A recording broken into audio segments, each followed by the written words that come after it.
ni boobu ba léegi ñu ngi ci wax ñu daal di àddu jëme ci leneen muy lu jëm ci mbirum doxinu yoon ak yoonal fii ci biir réew mi waaye itam yenn ci ay réformes yoo xam te ne boobu ba léegi ñu ngi ko ci doon annoncé depuis bi ñu defee woon assise yu jëm ci wàllum justice ak yi ni mel tey jii ñu gis ne wala wax fan yi ñu gis ne le président de la république mu ngi am ay kilifa yoo xam te ne mu ngi leen di dalal ci secteur boobule ginnaaw keroog bi mu dalalee woon ki nga xam ne di ki jiite conseil constitutionnel tey jii dalal na ci ku ci mel ne le bâtonnier waaye itam ki nga xam te moo di le président de la cour suprême di Mouhamadou Mansour Mbaye ak ki nga xam ne di le bâtonnier Ali Fall mu mel ne jàng wala bokk la nga xam te ne moom lañ doon xaar boobu ba léegi te la ñu waxtaanee nag mooy nu ñu fexee ba soppi la nga xam te moo di justice bi fexe ba li askan wi di xaar ci ñoom ñu am ko waaye itam mu am justice boo xam te ne justice bu dëgër la bu indépendante muy sukkandikoo ci la nga xam te moo di compte rendu bi ñuy def ci rencontre. waaw mais am na solo et merci pour parce que pour man quand tu informes da nga war a joxe l'information et la quintessence parce qu'il y a trop de manipulation. Diomaye recevoir na président conseil constitutionnel. Diomaye recevoir na waa cour suprême. recevoir na bâtonnier. nga dégg am na ay courants yu ne Diomaye dafay waaj a démissionner léegi day woo conseil constitutionnel pour ñu xelal ko vous imaginez. ci situation yu mel nii y a beaucoup de manipulation. Et il faut que donner la bonne information et vous avez donné la bonne information. Il y a eu des assises de la justice. Et puis dama bëgg nga laaj ma ci magistrat yi ndax magistrat yi foo ñu wax ak ñoom. dinañ si ñëw ok donc le président c'est d'abord. constitution moo ko jox boo déggee ñu naan le président c'est la clé de voûte des institutions. président am na sañ-sañ institution bu doxul. responsabilité am la parce que moom la ñu jox ngir mu doxal. waxtaan nañ man j'ai l'habitude de dire dañu am président Jelman premier ministre Jelman président assemblée Jelman justice bi doxul Sénégal bi ñu dee Sénégal ba tey li ëpp lu ñuy critiquer ci justice doxalin bi la jaan nag dëngul doxama dëng jaan dëngul de doxama dëng léegi nag ñan ñooy doxloo jaan bi loolu mooy problème bi le même système judiciaire est toujours là. On peut changer des hommes, déplacer des hommes, mais le système judiciaire, il est là. Colonne vertébrale. tëju ngeen. lëlu ngeen xalaat ngeen tënk ngeen appliquer leen point amul leneen ils n'ont qu'à appliquer am ngeen sénégalais jox nañ leen président jox leen assemblée nationale. li ngeen war a jubbanti. war ko jooyanti. war ko jogganti. war ko yeesalaat dem leen ngeen defar ko pour avoir un système judiciaire qui correspond. par rapport ak ñun dynamique bi ñu toll par rapport ak ñun société bi fan la ñu toll man pour man ça c'est dans l'ordre normal des choses voilà. Maintenant bu ñëwee ci xëy na côté li nga xam te mu di magistrat yooyu nga xam ne ñoom daanaka ci majeure partie bi ñoom ñooy doxal que ça soit décision yeeg yeneen yi ni mel keroog dégg nañu ki nga xam ne le président de l'union des magistrats du Sénégal mu ci ab émission buñ ko invité woon te ba muy àddu jëmee ci par rapport ak dalal wala boog déglu bi ñu leen waroon di déglu devant l'Assemblée wala ci ñi nga xam ne député yi mu ne loolu hors de question la ak itam xëy na loolu dafa jàpp moom sax dafa évoquer ana indépendance la nga xam te moo di pouvoir yi maanaam le pouvoir judiciaire et le pouvoir législatif bi nga xam te ne ñoom lañ fa waroon a confronter noo gisee peut-être kàddu yooyu ak lan la loolu peut-être mënoon a indi. c'est simple man je parle de principe. man nekkuma ci lu neex ay nit. sama yoon moi je dis ce que je pense parce que pour man. je peux pas me présenter comme un libre penseur comme un intellectuel et puis suivre la vague. bi ñu fi indee coow loolu ne waaw magistrat dañ la war a yóbbu assemblée déglu leen dama ne stop. parce que constitution au Sénégal. mayewul loolu. wax day leer nekkuma fi nag di wax lu neex nit ak lu neexul nit. dafa am ay principe de séparation des pouvoirs. ñun loolu CM2 laa ko jàng. le pouvoir exécutif le pouvoir judiciaire le pouvoir législatif ku si nekk da nga am sa rôle. le pouvoir exécutif baatu exécuter mooy jëf. moom lañ jox jumtukaay ngir mu jëf mu jëfe wante la muy jëfe pouvoir législatif son pouvoir c'est de légiférer ak contrôler les politiques publiques maintenant le pouvoir judiciaire c'est l'arbitre mooy àtte moom mooy arbitre moom mooy jouer même équilibre boobu donc su fekkee ni dañu fexe ba amatuñu cette séparation des pouvoirs dafay remettre en cause l'indépendance même de la justice. Ça, je l'ai toujours dit. Et d'ailleurs, le Conseil constitutionnel avait répondu par rapport à ça, pour dire que mënuñu woo magistrat. C'est anticonstitutionnel. C'est anticonstitutionnel. À moins que li ñu koy woo mu bañ a nekk dossier boo xam ne c'est en cours wala mu remettre en cause l'indépendance de la justice. Par contre, sur l'union des magistrats man suma xalaat laay wax. xam naa soo mën naa jàkkaarloo magistrat yi mais am problème man je dis ce que je pense man soo ma indiloon magistrat Sénégal yëpp nga dajale leen ci saal. billaahi ak ndox mi may naan li ma wax fii laa leen di wax. parce que ñoom dañoo jóg ne dañuy bind lettre. bataaxal. président. ci jagleel ko président de la république. ngir kalaame. li ñuy dal ci seen kaw du loolu la ñu wax. olof nag nee na tombé waral ay gàppat Ousmane Sonko dafa génn le 8. dal ci kaw ay magistrat dal ci kaw justice. magistrat yi ne ñoom dañuy dem ñu clamé ko Bassirou Diomaye Faye.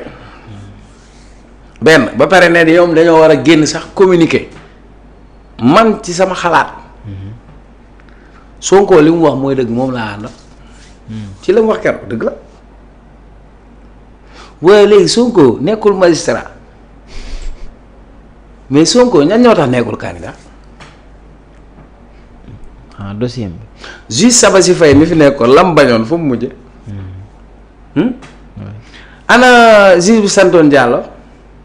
Maham. Maham ana mu. mu ngi Tamba. ana ka sant Seck nga xam ne da lay xool ci bët rek daal lay mandat dépôt. Mamadou. Mamadou waaw ana ñooñu.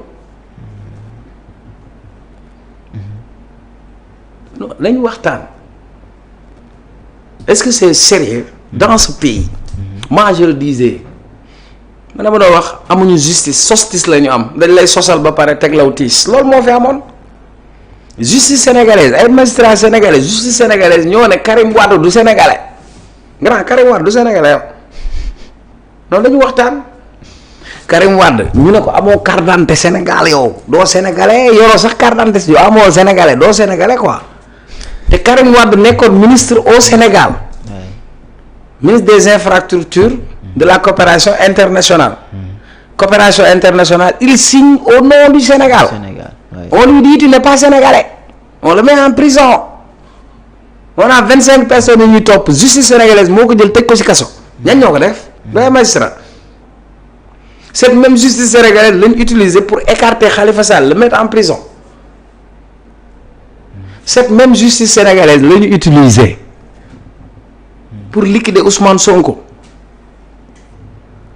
diggante E ak F.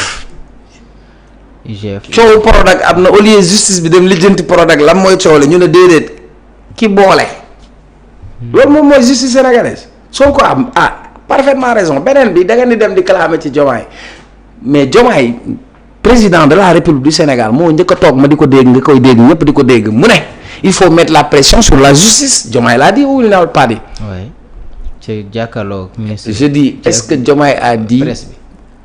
On doit mettre demande aux populations de mettre la pression sur la justice. C'est la même chose que Ousmane Sonko ce qu'il a déclaré. Il n'y a pas un problème. Maintenant li ñuy xaar ci magistrat yi la meilleure façon de communiquer c'est de faire votre job.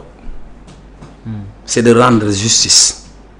La meilleure façon de communiquer c'est de poser des actes. Que justice soit faite. Une justice juste et équitable. C'est une question de perception. La perception que les justiciables ont par rapport à la justice. Il faut prendre ça en compte. Policiers yi nekk fii dañuy bañ ko leen critiquer. bu policiers yëpp jaaree yoon coow du ji bon. kon na justice bi jaaree yoon point barre. il faut qu'on leur mette la pression. il faut qu'on parle d'eux. parce que Abdoulaye Wade moo doon wax ni dëkk mën na am crise économique jógaat mën na am sax crise politique jógaat mais dernier rempart bi c'est la justice bu justice bi ndërmelloo lépp ndërmelloo li fi amoon nii yëpp problème justice la woon grand li fi xewoon non li fi xewoon yëpp problème justice la woon jàpp nañ nit ñi ne kii du ngeen ko jàpp parce que bu ngeen ko yóbbee justice mooy seeraas nag bu jëm seeraas ñu tër ko rendi les gens loolu moo fi indi woon coow li de wala nit ñi génn ñu woon di rayante ci mbedd mi naan parce que ceeb daa yokk de wala. est-ce que nit ñi dañoo génnoon ci mbedd mi di rayante ñu leen di dóor ay balu fetal parce que location déedéet dañoo génn ne. du ñu jàpp diw parce que dañoo jàpp ni c'est injuste kon y a un problème. ni ñu waxante dëgg et puis ñoom magistrat yi fan lañ nekkoon. Ousmane Sonko bu ñu ko fi barricadé. sur aucune base légale. justice moo war a garantir état de droit n'est-ce pas. justice mooy le garant même des libertés. la constitution du Sénégal dafa garantir la liberté de circulation des personnes et des biens. yow tey su ma ñëwee rek jël la tëj la ci sa kër wala ma tëj la ci nekk c'est de la séquestration. je t'empêche d'exercer ta liberté de circuler. Sonko jóg na fi sax ne day dem jumaa ñu ne ko doo dem. liberté de culte dindi nañ ko. ñu barricadé Ousmane Sonko 55 jours sans aucune décision de justice. où étaient ces magistrats. xanaa newuñu woon ci réew mi. may laajte rek. moom nu mu tudd moom mi ko jiite kuréel bi. Cheikh Ba. no mbadda adi selli yow Cheikh Ba union des magistrats Ousmane Sonko bi ñu ko barricadé fii këram décision boo xamante ni c'est injuste et injustifié yéen fu ko nekkoon lu tax bindoon leen lettre ca booba dëgg waay. d'accord donc réforme yi ñu ci waxtaanee woon. ma ne nañu yeesal justice bi mooy dëgg. ok jaan dëngul doxuma dëng loolu laa am lu may wax. d'accord jërëjëf merci beaucoup. man nag xam man bañ ma ko woo sax ne ma loo wax. ku ma woo ne ma loo wax ma ne lii laa am du fa yegg jaajëfal la bu baax a baax. maa ngi nuyu sama avocat yi maître Souleymane sama xarit sama avocat maître Moustapha Dieng sama xarit sama avocat maître Patrick Kabou sama xarit sama avocat. maître Baro sama xarit sama avocat. d'accord merci beaucoup ci beneen dossier bi nga xam te ne moom la ñuy wax des na nañ ci ñëw rek lu jëm ca mbirum ki nga xam te moo di wala ñi nga xam